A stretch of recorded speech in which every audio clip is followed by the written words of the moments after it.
ይደርሳል ይዋዛል እዚህ ተዋዛ ትምህርት ውስጥ ደግሞ በጣም በርካታ ቆም ነገር እንለቅማለን በጣም በርካታ ፍሬ ያላቸውና አዳዲስ ነገሮች በየሳምንቱ ሸኻችን ይመግቡናል አላህ እድሜያቸውን አርዝሞ ምንጠቀም ያድርገን እንኳን ደህና መጡ እንኳን ደህና ተጠብቃችሁ እንዴት ነው አልহামዱሊላህ ሳምንቱ እንዴት ነበር ሰላም ነው አልহামዱሊላህ እናንተስ አልহামድ እንዴት ነሽ የሥራ ሳምንት ነበር ሳምንቱ ያ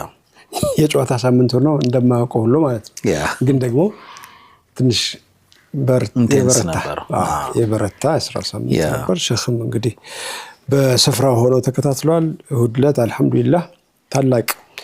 ድግስ ነበረን ብዙዎቻችሁ ታድማችኋል በዚህ ድግስ የኸሚስ ምሽት ወዳጆች በብዛት አግኝተናል ከየአቅጣጫው የመጣችሁ ፍቅራችሁን ስሜታችሁን ስትገልጹልን ነበር እጅግ አድርገን እናመሰግናለን ጀዛኩሙላሁ ኸይራን መርሐባ ሼኽ ሳምንት ጥበበኛውን ዳኛ ኢያስን ተዋውቀናል አዳዲስ የንባብ ክህሎት ስናስተውል ነበር ሰዎችን የሚረዳበት መንገድ አንድን ጉዳይ ብይን ከመስጠቱ በፊት እንዴት አድርጎ እንደሚመዝነው በተለይ ገንዘቡን እስካሁን ይደርሳል ያለው እስካሁን ይደርሳል ገና ሩቅ ነው ብሏልና እንደዚሁ ያንን ሰው ይሄ ታማኝ መሰሉን ኻኢን የሆነውን ሰው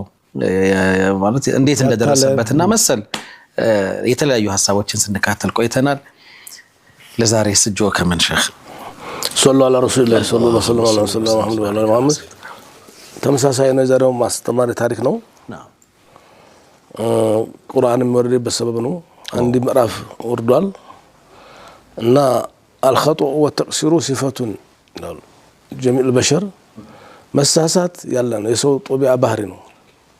የማይሳሳት ማንንም የለም ተነብይ በስተቀር ነብያቶች ብቻ ማዕሱም ናቸው ተበራቸው ማንኛውም ታላላቆቹም አንቱ የተባሉት ሱሐቦቹም ሰለፎቹም ስተት ያለ ነው